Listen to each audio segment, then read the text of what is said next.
It's not that they won't pay you a price. They don't want me stuck with the taxes on this worthless structure. And some of these are 2 years old. So the government is there holding everything up. Do the Republicans and the Democrats disagree about this? Absolutely not. There is no debate, just so you understand. The Republicans are supporting a $1.5 trillion deficit. $1.5 trillion. You know, a trillion is 1,000 billion. What are the Republicans struggling over? Should we cut should we cut it by 60 billion? No, say the Tea Party people. It should be 100 billion. This is like arguing whether you're going to give the person on the street who's dying a nickel or 2 nickels. It's inconsequential. It doesn't make any difference. It's a big debate in the newspaper. The Democrats only want to cut 6. Republicans want it. It doesn't matter. It's a $1.5 trillion deficit. No matter how that debate ends up, nothing changes. To take seriously what the press is doing, the debate between the Republicans and the Democrats, is crazy. Don't do that. To do that is to be taking seriously the lady in the circus who tells you, by looking at your palm, who you'll be sleeping with next month. That should be an amusement. If you actually go home depressed about the person she described, you're in trouble. Okay, don't do that. To take this debate seriously is to, no, it's serious, it's a fundamental mistake. This is a sideshow. This is a joke. This is a way to distract the population from what's going on. The Republicans and the Democrats do not disagree on the fundamental issue, which is that the government has to come in and keep everything going. And enjoy it when the Republicans say, no, we don't want the government. What? Are you objecting to the government supporting the economy with that $1.5 trillion? Not a word. What are they doing? What are the Democrats doing? It's a theater designed to pander to the average American, whom they have so misinformed for so long that it pays. But there's also something serious there. Go through it with me for a minute. The Republicans understand that the mass of Americans are very upset by this economic crisis. They've either been hurt by it or they're threatened that they're going to be hurt by it, and they know it. They're angry. But because of the way American culture works, when you are really screwed economically, you go right to the source of the problem, which is the government. You may have been fired by a private employee. 90% of people who lost their jobs in the last 3 years were fired by a private employee. Are they furious? Excuse me, employer. Are they furious at private employers? Oh no. They leap right over them and go to the government. So they're furious. The Republicans say, we're your candidate. We're going to go in there and we're going to smack the government. That's what you want. Yeah, stick it to the government. They got you, kick them back. That's what we're going to do. Oh, we're going to fire these people and get them. Ooh, that's very satisfying. And then here's another thing the Republicans do. You know, if we lay off these workers and we really stick it to the government, maybe we can get you a little bit of a tax cut. And you know most politicians give you absolutely nothing. You might as well vote for us. We may give you a little tax cut. On the hope of a emotional enjoyment of smacking the bad government and getting a little tax, the Republican gets his vote. What do the Democrats do? They have a different psychodrama that they enact. Here's how they go. We are not going to hurt pregnant women's nutrition program.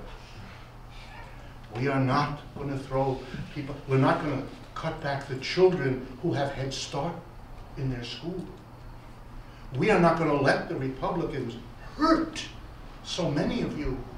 So if you've got a heart and a soul and you care about people, vote for us Democrats, because we won't let the Republicans do the awful thing they want to do. We know you need help. That's what this is about. They're arguing over $40 to $60 billion. That's the debate. That's where the compromise will come. That's a trivial amount of money if you've got a deficit of $1.5 trillion. But it's worse than that. I'll show you now why it's even worse. If you run a $1.5 trillion deficit, that means the government borrows the money.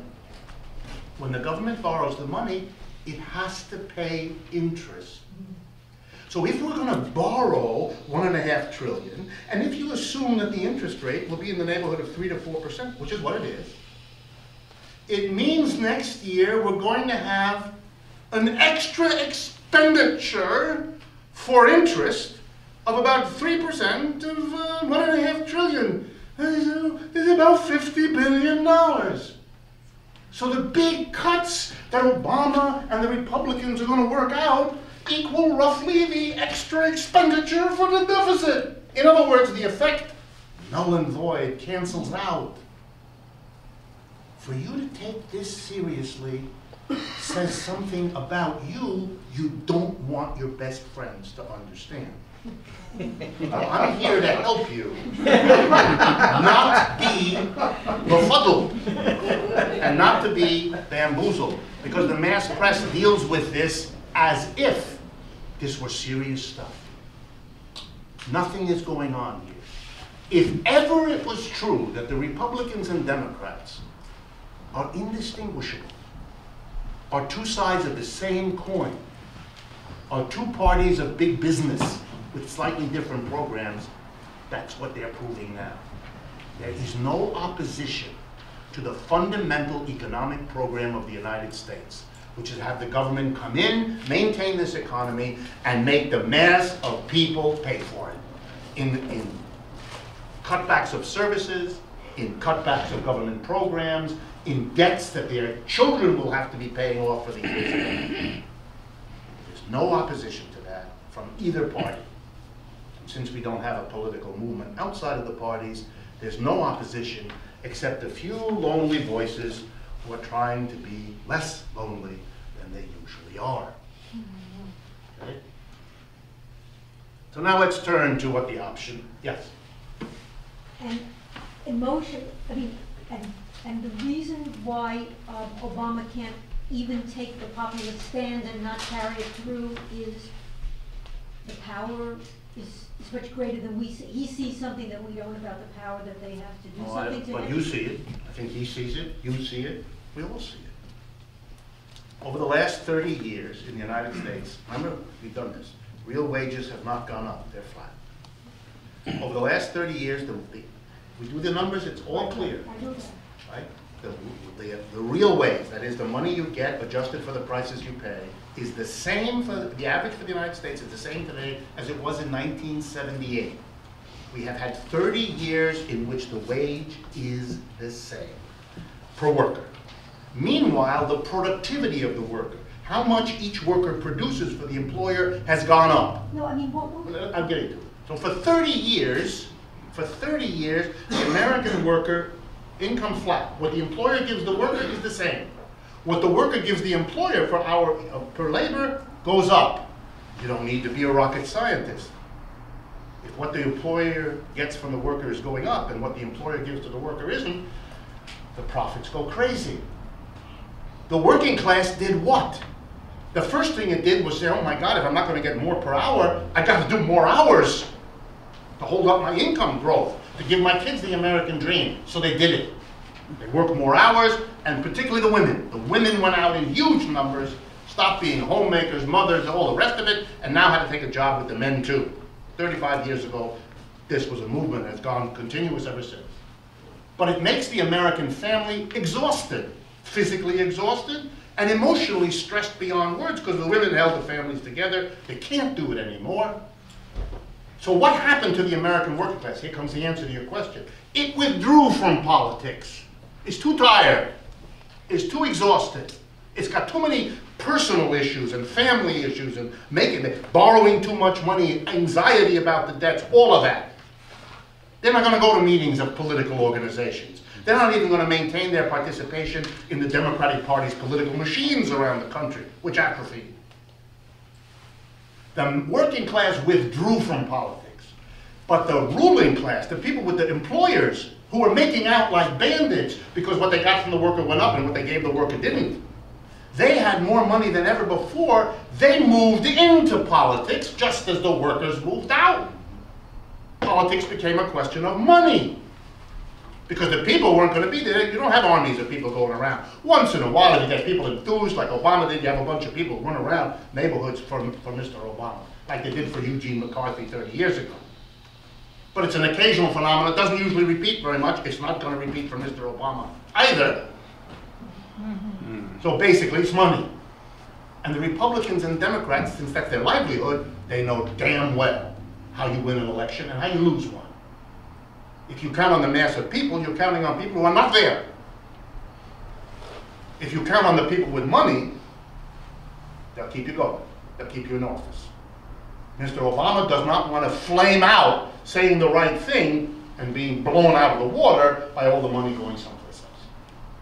The people are going to run against him, for sure, and they're going to collect it all. So we shouldn't be surprised, should we? That's why I told you the story before. I left you with the question, why wouldn't Obama do what Roosevelt did and become the great popular savior of all the unemployed? The black savior of all those white unemployed people. Be an interesting twist for American culture. And a powerful one. You have to ask the question, why wouldn't he do it? And the answer is what we're doing now. Because it's political suicide. Because in the 1930s there was the CIO, the Communist Party, and the Socialist Party, and they were big and they were powerful and they put pressure. He understood that. It was important for Roosevelt to be pushed by them. But Roosevelt used it. He went to the rich people in the United States and he said, you better help me. Don't you fight me.